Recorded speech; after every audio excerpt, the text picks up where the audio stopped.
The ancient Greek city of Ai-Khanoum in Afghanistan was discovered by accident in the 1960s,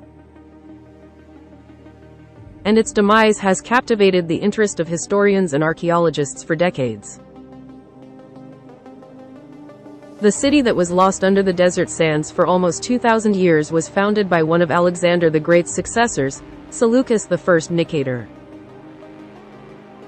It is believed to be the historical city of Alexandria on the Oxus. Also possibly later named Eucratidia, this was one of the primary cities of Alexander's Greco-Bactrian kingdom. It served as a vital hub for trade and cultural exchange between the Greco-Macedonian world and the native inhabitants of Bactria.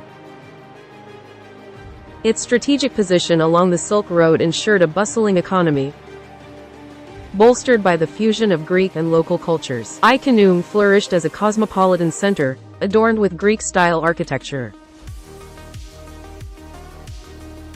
It boasted a grand palace, sprawling marketplaces, a gymnasium, and well-planned residential areas.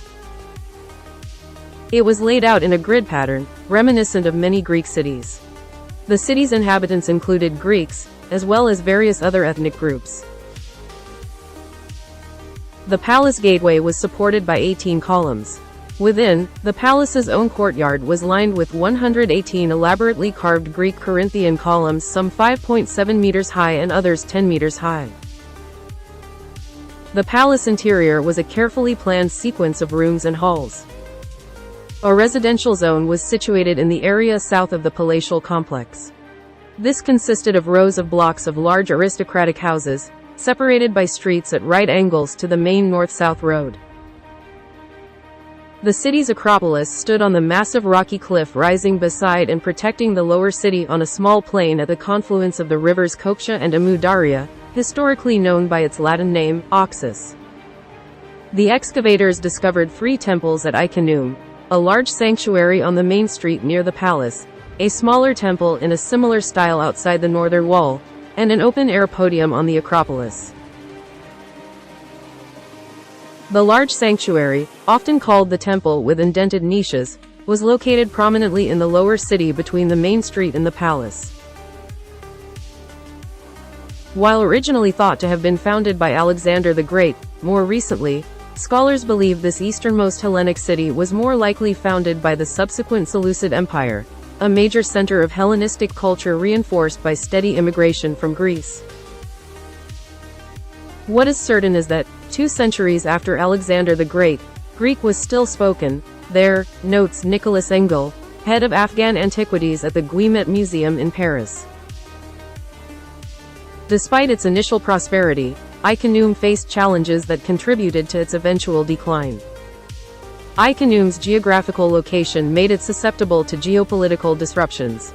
The city found itself sandwiched between the rival empires of the Seleucids and the Mauryas, both vying for control of the Silk Road trade routes.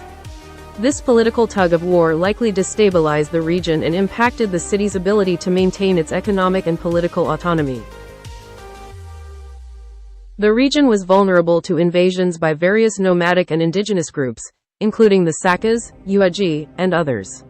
These invasions disrupted the stability of the city and may have contributed to its decline. As the Hellenistic era waned, the influence and power of the Greeks in the east began to decline. With emerging regional powers seeking to assert their own identities, many Hellenistic cultural centers, including Ai-Khanoum, gradually became irrelevant. The overarching cultural shift towards Parthian and later Sasanian influences might have marginalized the Greek presence and contributed to Ai-Khanoum's decline.